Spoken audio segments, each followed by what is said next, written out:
hello friends आमार এটা new project নতুন সাইটৰ এটা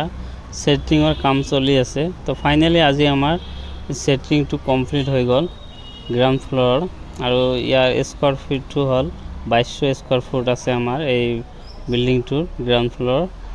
আৰু আমাৰ এই বিল্ডিংটোৰ ফাউন্ডেশন G+2 হয় G+2 হলে 3 স্টোৰেজ বিল্ডিং হ'ব তিনিখন ছাদ হ'ব তিন তলাৰ ফাউন্ডেশন দিয়া আছে তিনিখন ছাদ একলগে হৈ যাব আৰু আমাৰ ফাইনালি গ্ৰাউণ্ড ফ্লোৰ সেটিংটো কমপ্লিট হৈ গল আজি আৰু নেক্সট আমাৰ এতিয়া ভীম বান্ধিব লাগিব তো ভীম কেনেকৈ বান্ধা হয় মই গোটেইখিনি প্ৰসেস ভিডিও বনাই কেনে আপোনালোকক দেখাবলৈ চেষ্টা কৰিম স্ল্যাবৰ ৰড কেনেকৈ বান্ধা হয় জালি কেনেকৈ বান্ধা হয় মই গোটেইখিনি প্ৰসেস আপোনালোকক ভিডিও বনাই কেনে